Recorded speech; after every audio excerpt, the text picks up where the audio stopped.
We are at the Rashi on the first previous page. We are up to the Rashi on the second column. That's the Rashi Me'ohel Moed Le'imor. Me'ohel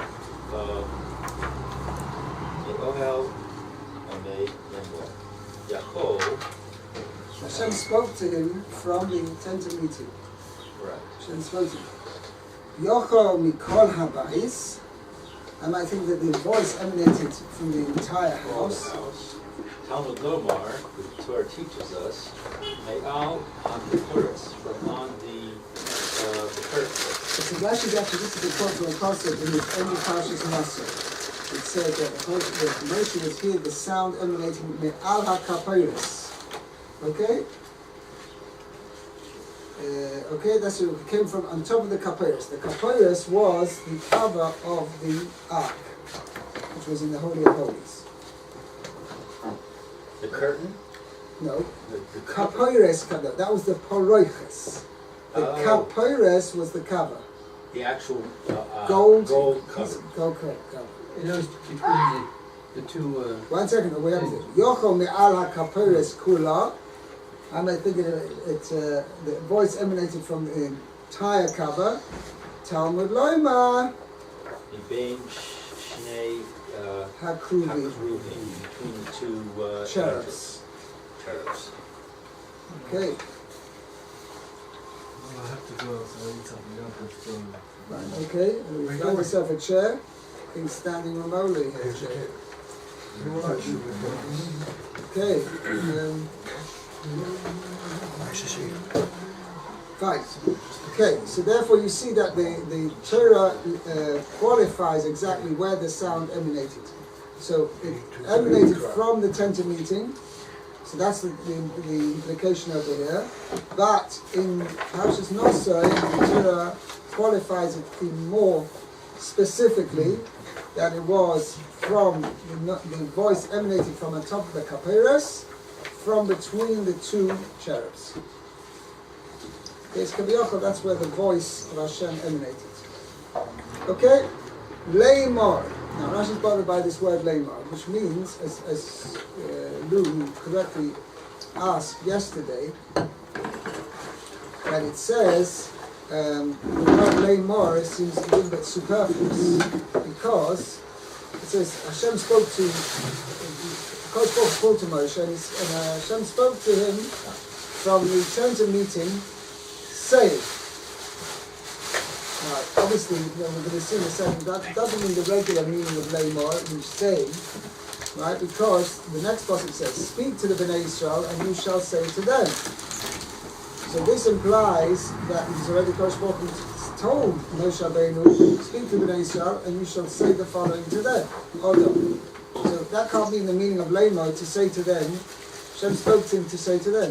So obviously what it means over here, it means something else. Moshe Rabbeinu was commanded to tell the Jewish people, right, to say, well, the HaKodesh spoke to Moshe to say over to the Bnei Israel something else, something implied, which is not written explicitly here in the pasuk.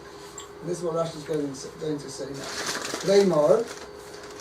Say more lahem divrei Rushim. Right?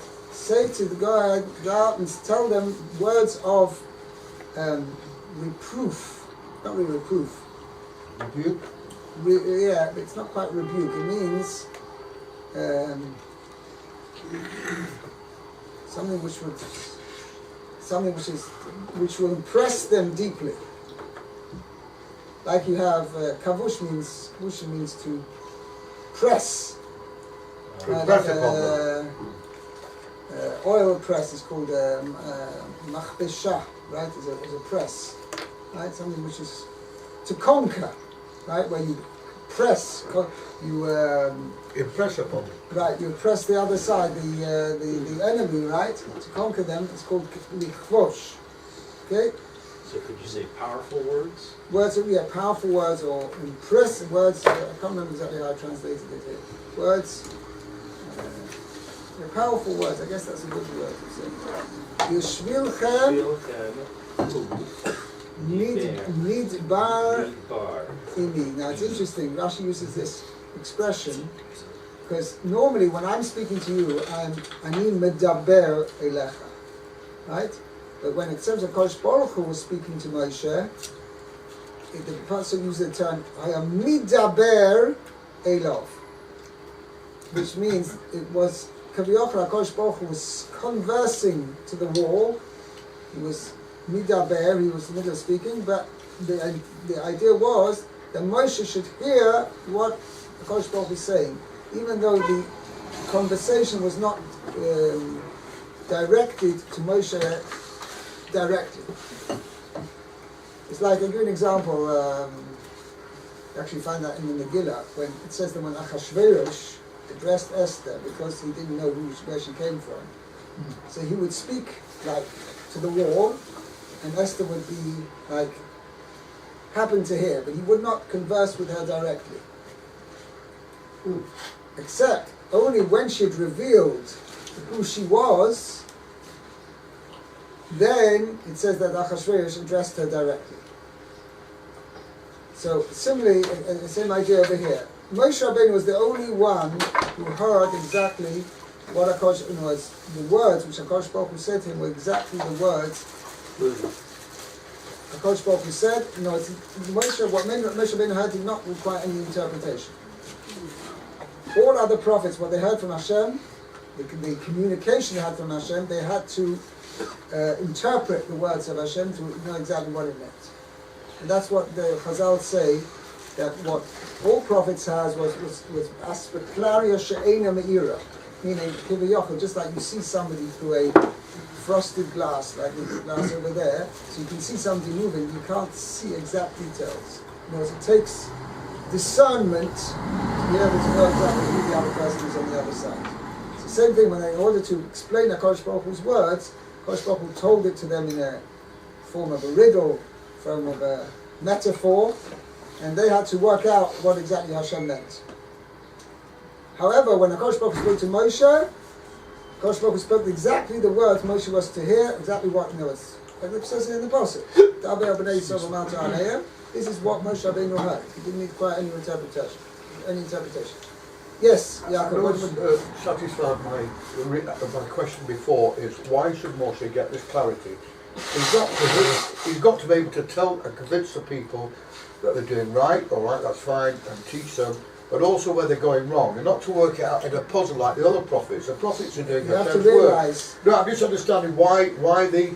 I'll tell you another thing. Hashem's work. It says one of the 13 articles of faith is Ani ma'amenu shleimash nevuas Moshe Rabbeinu olav hashalom ha'isamitis. Sorry, not only that, and there's two actually. So one is that the Moshe Rabbeinu is be'etzim. How did Moshe Rabbeinu receive the Torah? He was a human being like all of us. That's right. But he received it with prophecy. Yeah. Okay? Number one. Also that Moshe Rabbeinu olav hashalom haya av la'navim la'koidmim lefonav la'boim achrav. That Moshe Rabbeinu's level, he was the, should we say, the supreme prophet. Never been like him before or after. Fine. Okay? Now the idea behind it is because Moshe Rabbeinu was the one who gave us the Torah. He was the prophet who was the intermediary between Hashem and us to receive the Torah. Now the Torah is absolutely something absolutely essential. Meaning, what I mean is as follows: the prophecies of the prophets afterwards, who foresaw was going to be in the future. If we didn't have had that prophecy, okay, it was a very nice thing, and it was for a good reason why those prophecies were given over to us. But if we didn't have that, it would still survive. Okay? But if we didn't have Moshe Rabbeinu's prophecy, we wouldn't have the Torah. Therefore, it was essential that Moshe Rabbeinu's prophecy was with an absolute clarity, and also that Moshe Rabbeinu should be on a level of prophecy. Moshe was like in a separate realm. Moshe Rabbeinu as a prophet was in a separate realm than all other prophets, because he was the one who communicated the Torah, transferred the Torah from hearing it from HaKodesh Baruch Hu, and HaKodesh Baruch Hu communicated it to us. Why was it that way? Why didn't HaKodesh Baruch Hu speak directly? The truth is, the original idea was that HaKodesh Baruch Hu would have given us the entire Torah directly, but the Jewish people said, we can't take it. Because if we had, whatever, I'm not going to go to the whole subject now, if we had heard the Torah from HaKodesh Baruch Hu, we would have been out of this world. Meaning, the Jewish people have been totally on a completely different Metzius, completely different form of existence, it would have been. Okay, I'm not going into that. Yeah, the lesser prophets, so they're conveying a message to Hashem. Why do they have to work it out? They can just say, you know, Hashem said, tick, tick, tick. There's no working out. What's the problem? Why do you have to... Why HaKodesh Baruch Hu did that? I don't know. I'm not sure. I'm wondering if part of the reason isn't the idea of that Moshe was the greatest of. That when Moshe... Well, some say the other way around. Because, no, I'll give you an example.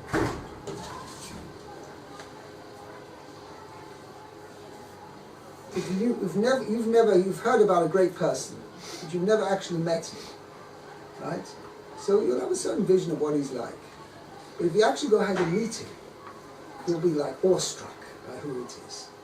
Whereas the closer sometimes you come to somebody, right, the greater the appreciation and the greater the person himself feels humility and humble with respect to that person.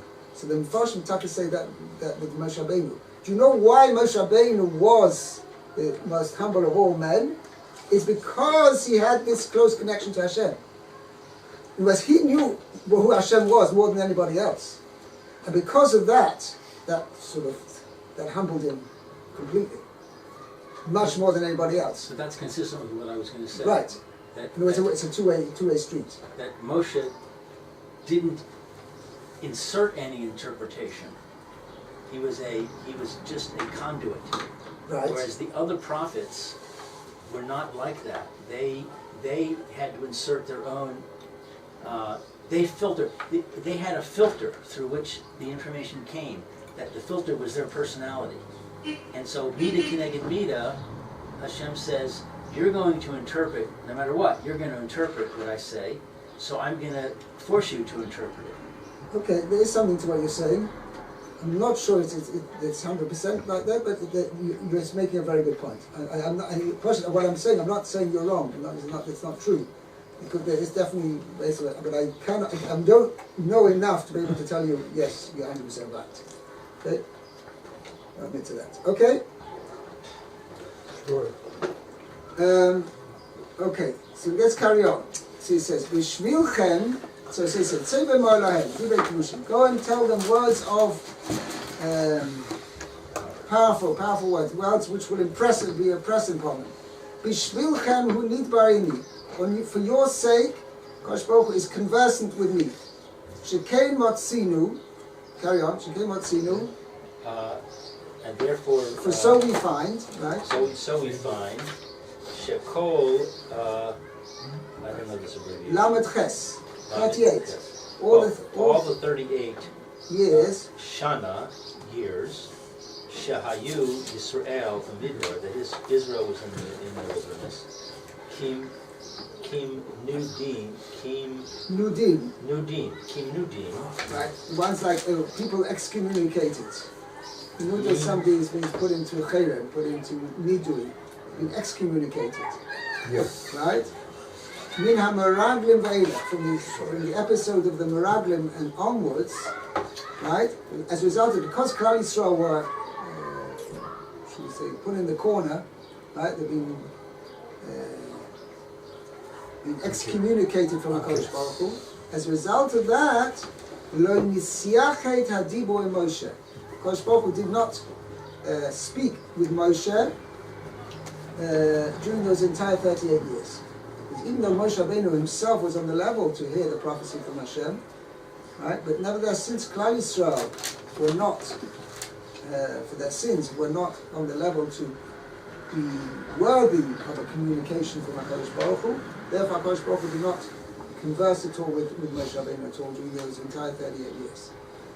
How do we know that? Shne'emar, as it says, Vayihi kashet tamu, not tatu. Tamu.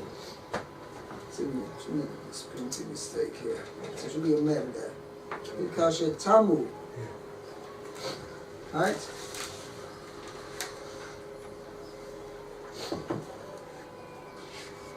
Kol anshe hamilchama lomus, then all the men of war, right? People were fit for battle, when they all ended dying, which means all those between 20 and 60 who had been decreed upon to die, when they had all died, which was in the 40th year, then Vayidaber Hashem Elai Leimor, Hashem spoke to me, saying. So therefore, that's what Rashi points out. Elai Hoya Dibur. Only then was the Dibur of HaKodesh Baruch Hu, the communication, conversation of HaKodesh Baruch Hu, only then appeared to me and spoke to me then.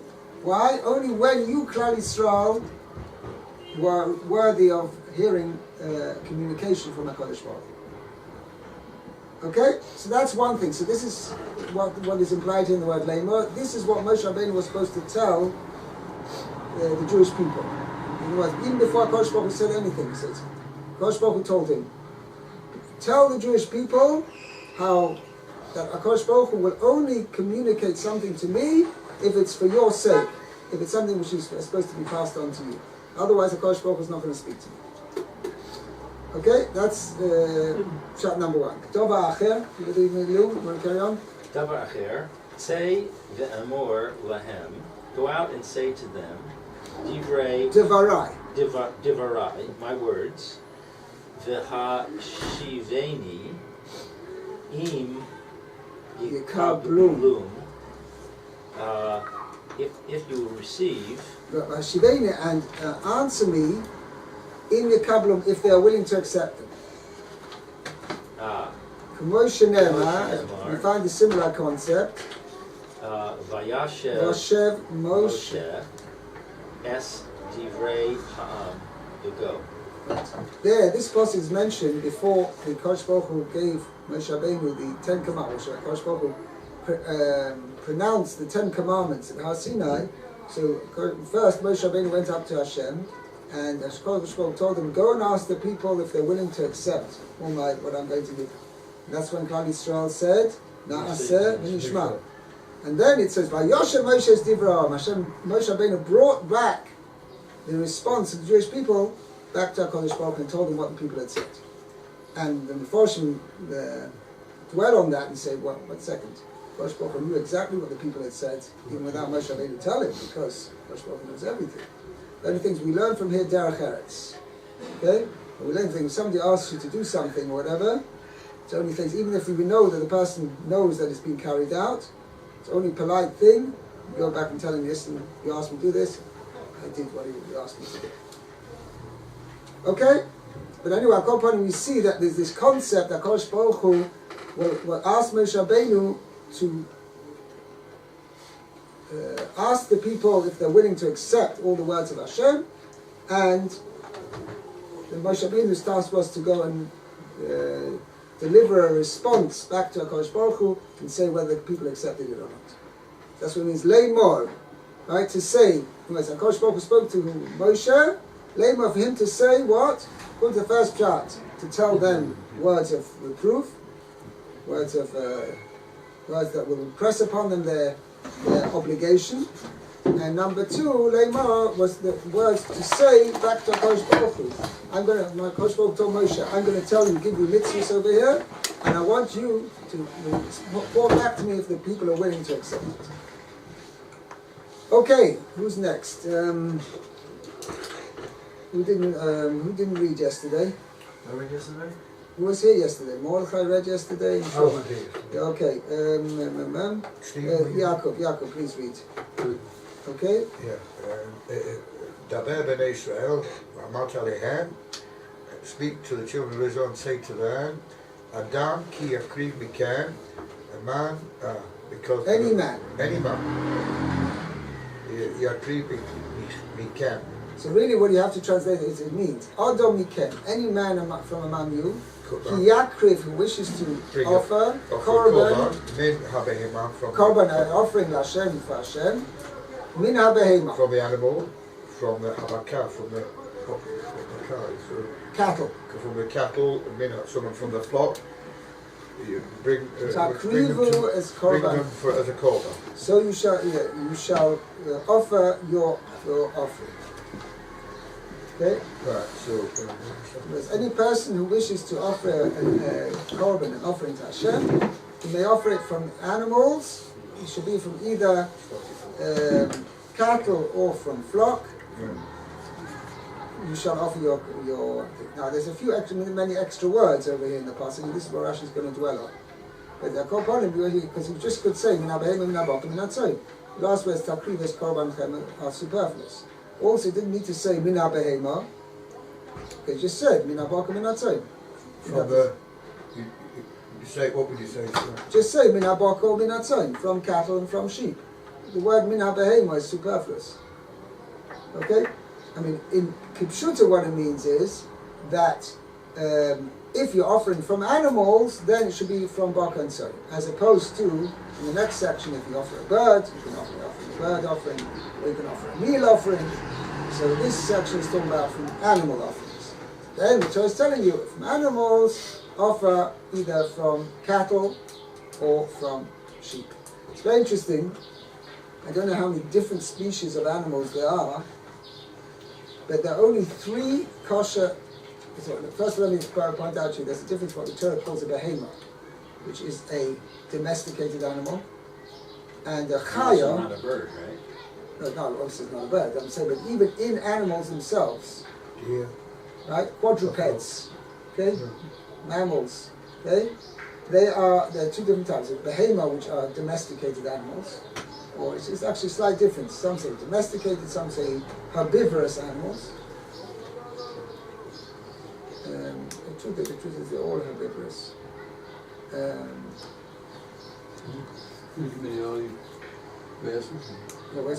Deer. Deer, yeah, buffalo. They all eat, they're all herbivorous. Yeah, they're all herbivorous. Yeah, so either domesticated animals, or you have what's called a chaya, which means a wild animal. A wild animal means it's not domesticated. It doesn't mean it's... Is a deer regarded? Right, So it's not a lion. Lion. No, Is it deer? lion's not kosher. Is it I'm talking about from kosher animals, right? You can only offer a kosher animal, but there are, in that there's 2 categories: behema, which is domesticated animals, and in fact there are only 3 kosher domesticated animals. A deer is a wild animal. It's not tame. Yeah. Right. Well, simply, what are the 3 kosher animals? Cow, sheep, which is behema, which is bonkar, and from tzoyin there's 2. There's sheep and goats. Oh, yes. And tzoyin is the general term. You don't have such a word in English. Exact word for English. I'm trying to from the flock. The flocks, but it's not really what it is. Tzoyin is a general term for sheep and goats. Those are the only kosher domesticated animals. So how would a deer be? Right, so chaya, deer is one thing. There are 7 types of chayos, wild animals which are kosher. And those are mostly in the deer family. Oh. Deer or in the buffalo family. How the... Interesting. I'll tell you, the Torah says in Parshas Rei, the Torah lists them, enumerates them.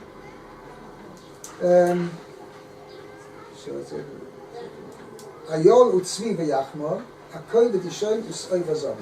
Those are the 7. And they're different between what things, but ayol and tzvi are like sheep and a gazelle. Okay? Sheep or deer? And also it's like deer on it, so not sheep. Deer and a gazelle, and there's other like an antelope, what you call it, an ibex, a mountain goat, which is similarly like a cross between a deer and a goat. Very interesting. Then there's also buffalo as well, and the zomer, right, is actually a giraffe. It's too long to... I don't know where this comes from, because this Can't find the neck. Yeah, can't find the neck. You can find the neck very easily. So why don't we... Because it's not profitable. It's not something which is like... You can actually, according to most things, in fact, Sajid Gon says quite clearly that what is first, the Torah refers to Zoma, is refers to the giraffe. But the Maisa, even among the Goyim, they don't kill a giraffe for their meat because it's pretty scrawny, right? And it's no kosher enough. But in fact, as far as shechting is concerned, in a kosher animal, any animal, right, you have from the lowest ring to the upper ring the bones of the neck, anywhere in that area you can sharpen is kosher. And in fact, therefore, a giraffe, instead of having like in a regular cow maybe this amount, right? In a giraffe you've got that amount, okay? Right. To be able to sharpen. Easier. Right, it's much easier. So why can't you make it acceptable? Try to get a Try- giraffe. try- Try to get a giraffe to lay Try down. and catch Matt, what's the Try and catch a demand giraffe. for So, a giraffe? Yaakov, try and catch a giraffe without causing it to be a trait or anything like that. Like that. If you manage to do that, then you can go ahead and shaft it. And I don't know how much you'll enjoy your meal. I'm asking Matt to maybe have Jeremiah giraffe. Rebbeim was from Yeah. South Africa, Yeah? and he had gone on a tour, and he said he witnessed a giraffe disembowel a lion. Disembowel. Disembowel, yeah. Go on. With His feet. With a Yeah, kick. yeah, the kick, the only kick, yeah, the The kick. giraffes are very tough animals. For kicking, yeah. You don't They want are to try very and slow, check they're the very cumbersome. And that's why once they're stuck in a position, they're goners. Right? But if you get them, they manage to get running, right? Right. And as you said, The Yeah. kick, yeah. Yeah. They're tough. They're very okay? strong. Not even a lion can take on a giraffe. Pardon? No, the opposite. But the line doesn't do it on its No. own. The lion and the lion giraffe can, were but it has were to be- contending with each other, and the giraffe won, in other words. But it's interesting, it depends what Usually the a lion would situation is. take a If, baby if the giraffe is in motion, then you can, as you say, you can give the lion a kick and whatever. But I've seen actually a video, whatever, of a lion actually get hold of a giraffe, and that's what happens most times actually. But they don't do it in one. They Finish do him it, off. I've seen lots of Who would these. put a tiger I've on seen a lots of these lines, Seven these National animal Geographic, programs on videos South of- African animals, and it's not that these lions are not brave enough. Brave as they are, they're not brave enough to attack anyone. They go in packs. They go 2 or 3. Right. So one jumps on the poor giraffe, but I think that he put up a fair fight if it was just singly. But they do it 2 or 3 tigers as well. You know, they don't just get on one animal. They get on about 3 or 4 time on his back, and one's pulling his tail, one's pulling his feet. You know, they haven't got a chance. Yeah, and they're not pulling his one leg, to that's one, for sure. right? You say. Well, one to one. They I could, thought giraffes can take care of themselves. Anyway, tigers are solitary. okay. When you see them, Well, you know, it hasn't got itself. Once it's wounded, it's not any good. to Right, it's anybody. finished. I've seen them in packs. Okay. 2 or 3, Yeah, you know, so I mean, it's gotta be brave lionesses and all that. Well, it's straight into the pack too, because, Okay, Yaakov, time to read the Rashi, please. you know, you can't. Starting from Beginning of Pasuk base. Adam kiyaki mikem. Adam ki yakriv mikem. Right, now it sounds. Because Now it sounds the Pasuk returns. A man when he a man, any man among you when he offers. When he offers. So this sounds when it sounds could be construed to say that he's got an obligation. In other words, when doesn't say if. Ki means when. Can mean when. Right? Yeah, yeah. So Rashi points out no. Kisha yakriv means when. It means when. It means it's not if. It means if and when. Right? It doesn't mean he's obligated to offer at any particular time. He's not obliged to offer an offering. Right? When means when means if and when he does. What if he said just if? What would that mean?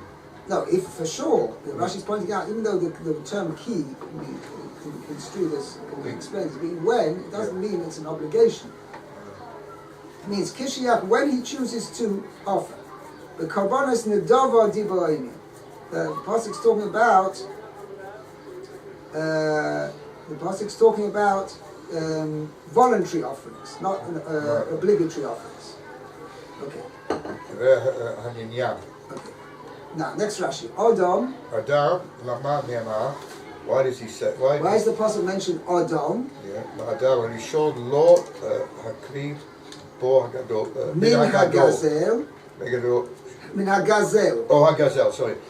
Because man, first. Just man, like the first man did not bring anything from stolen property. How do you know that? Shakol Yerushalyim, everything belonged to him. Nobody didn't belong to anybody else.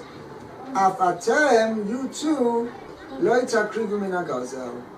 you don't offer anything that's stolen. Right, you're not allowed to offer anything, an animal from stolen property. Now the chiddush is, the chayra, what's the thing, you know? First of all, we have a rule. No mitzvah can be done with stone. Oh, mitzvah bo ba'avera. Right, there's a thing. a mitzvah which is done, the way one fulfills the mitzvah, this particular person's fulfilling the mitzvah is by stealing or something else like that, like done by an Avera, right? Then the person's not yet to the mitzvah. I'll give you an example, a prime example. Lulav Hagozel, right? So it takes a lulav, okay, and a stolen lulav, okay? So Maisa, he's not yet to the mitzvah. So this is everything. The part of the Gemara says so. Gemara says the reason you need, because it says Lokachtim Lochem, has to be yours. The Gemara, but Tosis asks, what do you mean? We have a rule, mitzvah b'avera, you're not yet to the mitzvah. Okay, Tosis goes on, it goes into that. It's here too as well.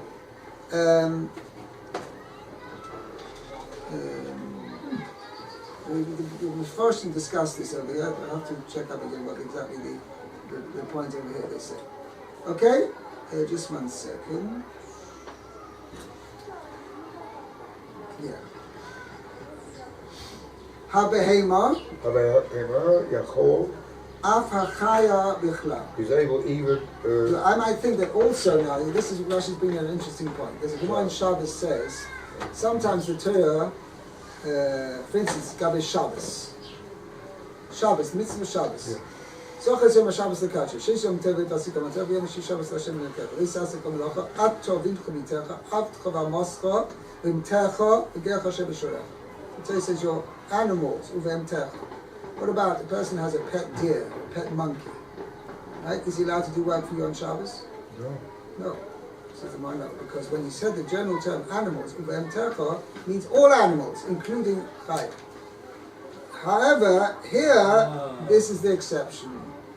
Okay, I might have said that wild animals are also included in the nomenclature, I think that's the right word is, the general term of behema. Latin. Yeah. Okay, you think I just came to here to teach you Chumash? Yochel av chaya, I would have thought that all animals included in the general term of behema, right? Talmud Loima, therefore the Torah tells us no. Only not all animals, including chaya, only those domesticated animals, i.e., bokor v'tzoin. It's got to be either cattle, i.e., Sheep. no, cattle means cows or from the bull family, right? Or Sheep. or tzoin. What about water buffalo? Are they considered? I don't know if they're even kosher, but if not, the buffalo is considered a wild animal, not a domestic animal. Okay, next Rashi, min ha-behemo. Now, this is often found from animals. So when the Torah uses this term, min ha-behemo, it implies not all. Min ha-behemo, veloi kula. Not all animals. Even though there are animals, not all animals one can bring carbon from. And what is that to exclude? Lahoitzi es harovea ve'es hamirba. We're talking about an animal who has mated with a human being.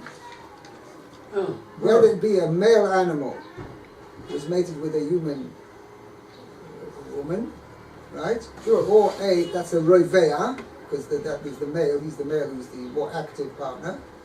Ve'es hamirba, or if the animal has been mated by a human man, a female animal has been mated by a human man, right? So it's interesting. Fictitious. The actual Is it animal, fictitious? not fictitious. It's not fictitious. I've never heard of it. Oh, can I tell you a story? I mean, somebody told me he was terror. Yes, when an ambulance brought in an Arab, he was stuck to a sheep. Oh, careful. I mean, he tried to mate a sheep and he got stuck. Well, what would be the result? He wouldn't have had a No, of course not. offspring? No, but so why are they mentioning it here then? no, because such an animal, because such a forbidden relationship, this animal has been involved in a forbidden relationship. Involved, right, yeah. Therefore, Then it's disgusting. It's not, But you the kill them right animal away. is disgusting. It's been involved in But such a you thing. kill them right away. You can't offer a But you kill them right away, don't you? You kill it, but even if you're having a situation where you didn't have aid in, for instance, that it was happened or whatever, situation where you don't the animal is not necessarily going to be killed. Nevertheless, if the person, circumstance, the owner knows that this has happened, even though it's not the animals, there's not enough evidence to kill the animal. Nevertheless, the animal can be forbidden, right, disqualified from bringing it as a cock. Okay, we'll have to stop right there, and there's a short carry on. Carry on.